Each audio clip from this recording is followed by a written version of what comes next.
And he's collected a lot of things. He brought this material together. It hasn't been published, but he has some quotes here from some humanists. First, from Rollo May. Rollo May is one of the leading existentialists of today.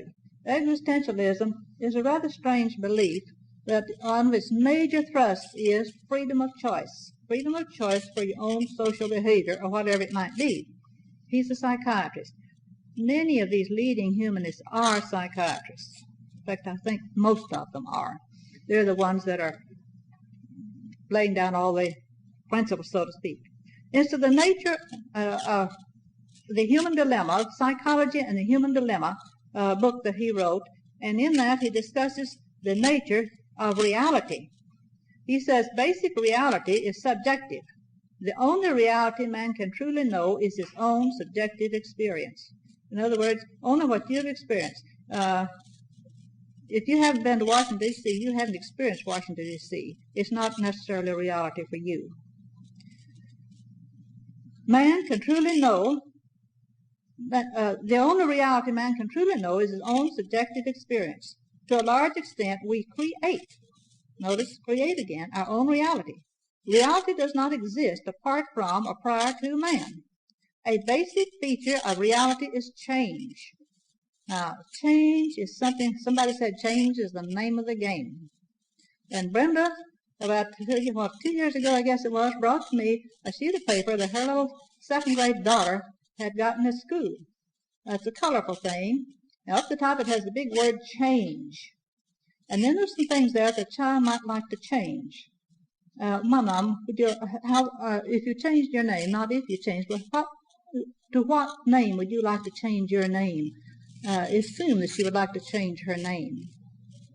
There's no way you can tell that second grade child that the foundation is being laid here for her to accept a continuing, changing life, no stability, no solid reality.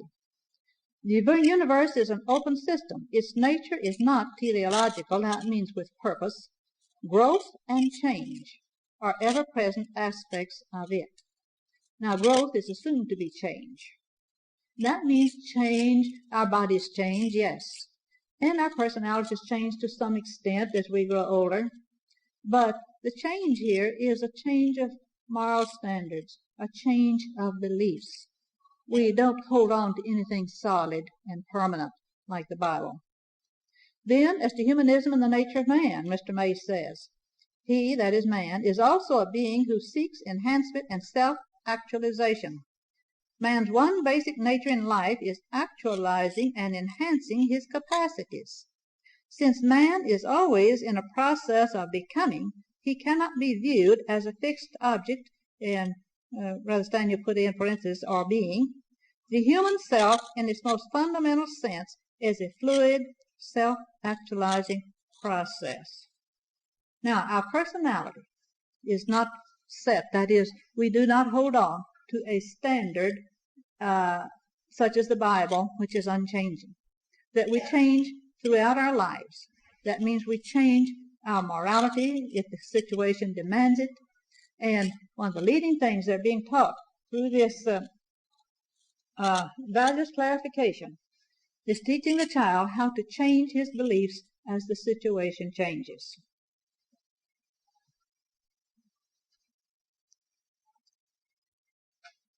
It's a process thing, and they call it progressive. That word progressive crops up quite often. The communist publishing house in the Western Hemisphere that publishes the World Marxist Review as well as a lot of other communist material in English is situated in Toronto, Canada, and they call it the Progressive Publishing Company. John Deere's education was called progressive education. It's still called progressive education. To progress is to change. Well, it depends on what kind of change you're making. If you change your way of cooking or whatever in the light of new discoveries, well, that's okay. But when you change your morality because you're growing older and have learned more, that's something else again.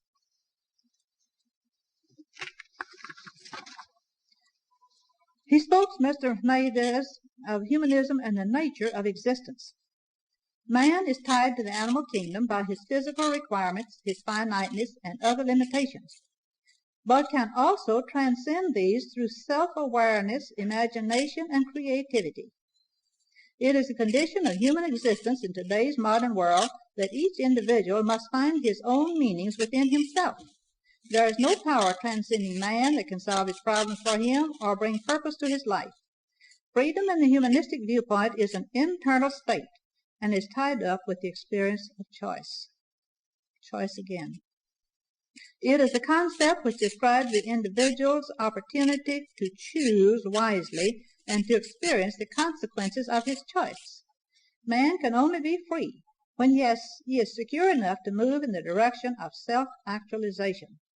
Freedom in the last analysis is the freedom to realize what one's potentiality is, and when free to do this, men will find their own best way without a God.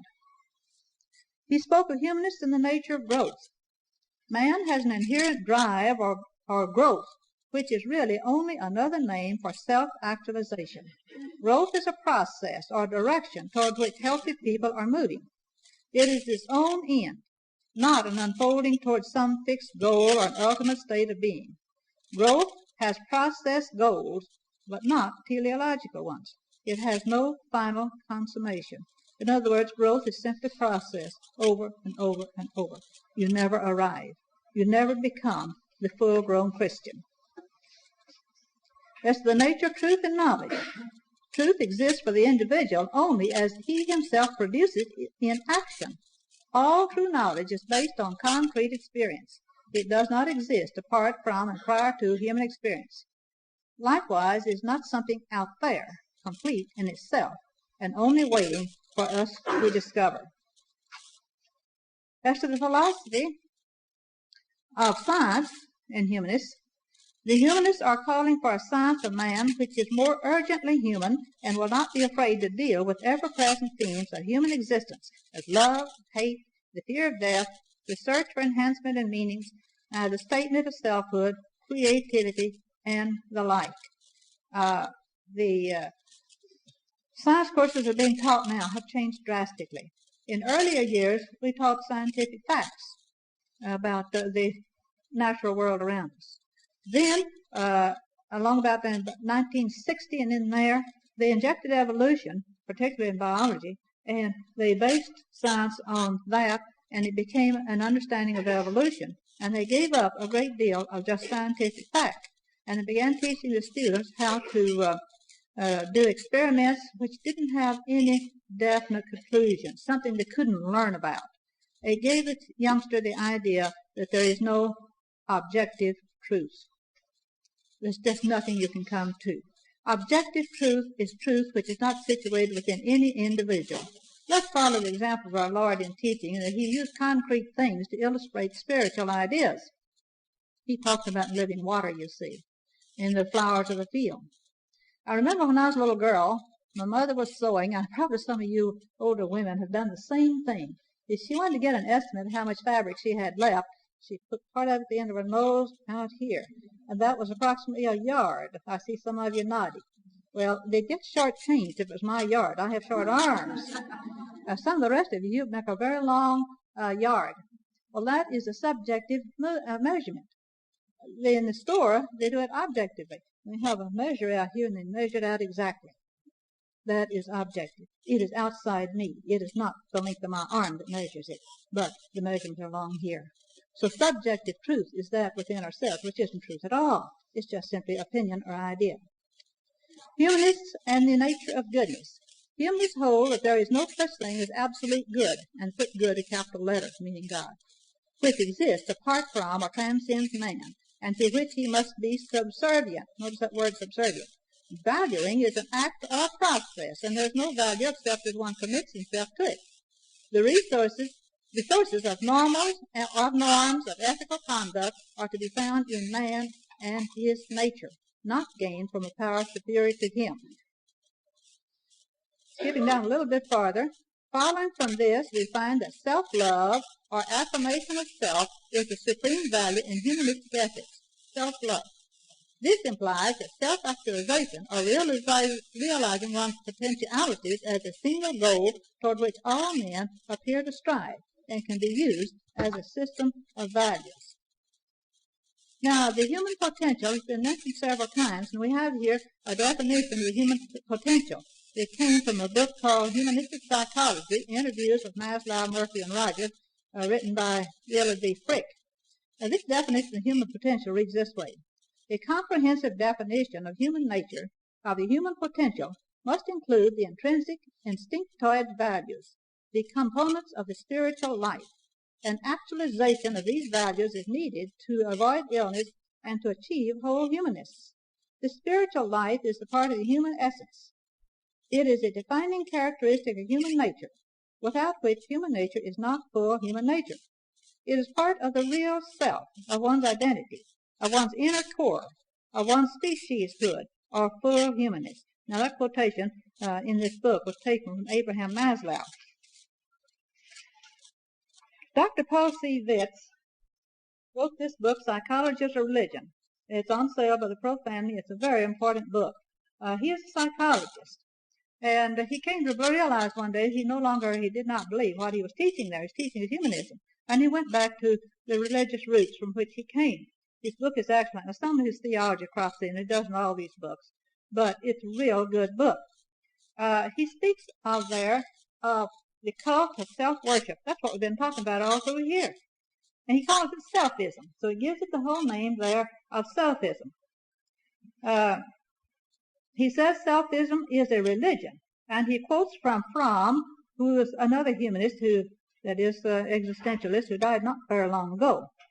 Any system of thought and action shared by a group which gives the individual a frame of orientation and an object of devotion is a religion. Dewey, whom I mentioned a while ago, considered humanism a religion. Now, he called this religion selfism.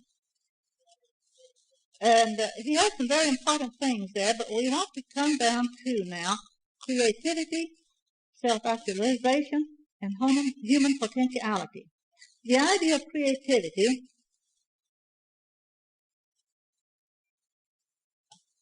from what time is it? Hurry. Creativity originally applied only to the creation of the universe by God. That was it. Then at the time of the Renaissance, when humanism became rather prominent, the term was expanded to include the geniuses, art, music, and science. That was referred to as creativity.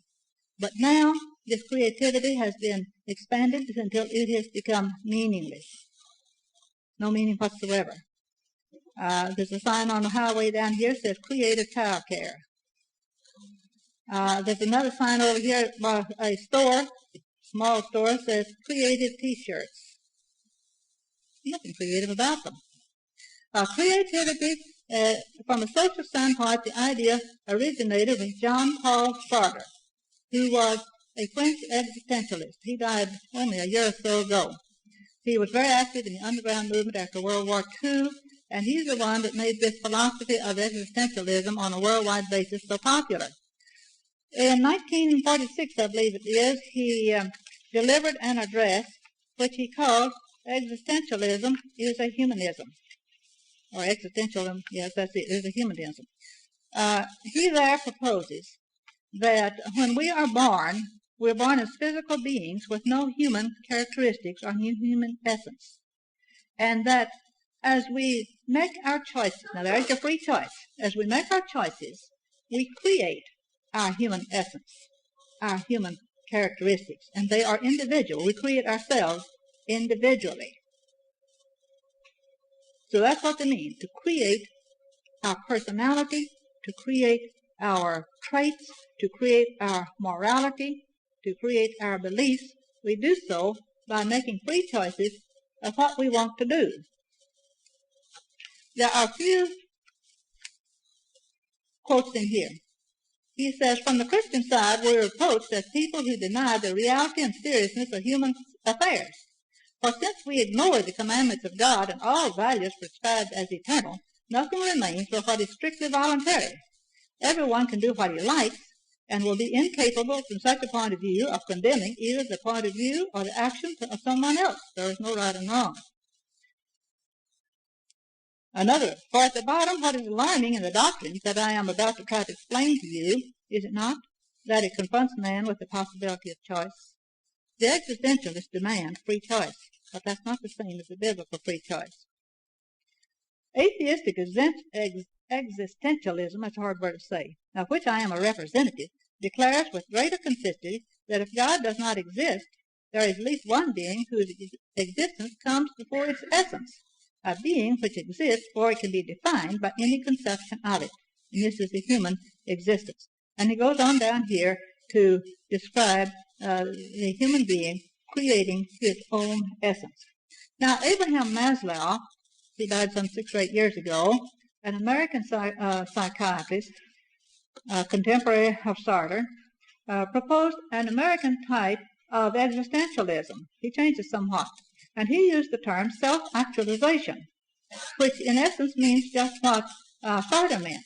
But there's a difference. Maslow says that we are born with our human essence within us, which means we are born with our own moral standards and our own religious beliefs, our own ethical standards are inborn. We inherit them just like we do the color of our eyes.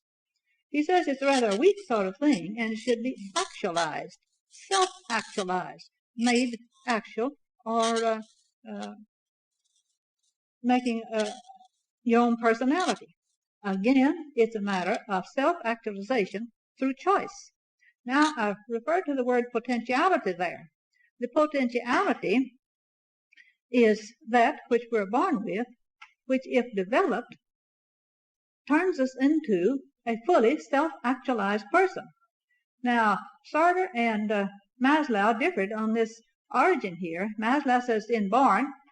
Sartre says it is not inborn at all. But Maslow later commented, he says, I suspect that self-actualization and creativity are the same. And I had decided that before I came across his statement there. Then in both cases, even though their idea of what we begin with are different, we self-actualize, we create our own personality, our own ethical standards, our own morality. We are actualizing that potentiality. Now that is basic in humanism and false to the core. It is into the church, and I have seen, I've been at lectures where Maslow and some other of these humanistic leaders were prominently taught, and I have in my files one article written that I picked up in one of our own publications on which the writer made the statement that all preachers are self-actualized. That's not so. He simply doesn't know what self-actualization is, or else he has espoused it and is teaching it. Now, Dr. Witz has a lot to say about selfism and the family. And here's where we come down to humanism is assault on the family. We quote from him, there is every reason to believe that the spread of the selfish philosophy in society can be my reading isn't too good. My eyes are not too good. That's what the problem is. There's every reason to believe that the spread of the selfish philosophy in society has contributed greatly to the destruction of families. It is certainly no accident that many case histories of selfish literature are people in conflict with their spouses or families over some self-defined goal. By case history means the history of this person who's gone to the psychiatrist, or maybe they've gone to a counselor because their marriage is on the rocks, and their marriage is on the rocks because each one wants what I want. I actualize myself. It matters not about you, my companion, or my children. With monotonous regularity, the selfish literature sides up with these values that encourage divorce, breaking up, dissolution of marital or family ties. All of this done in the name of growth, autonomy, and continuing flux.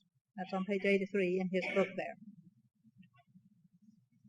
Humanistic selfism teaches the couple to demand what I want, rather than what the Bible teaches, that we be subject to each other and consider the welfare of our companion first. And it is the foundation, as he says here, of a great many divorces, probably most of them. And he states that, and I don't have it all here, that psychiatrists recognize that this selfish demand, I want what I want, regardless of what it means to anybody else, is one of the leading causes of divorce. And we know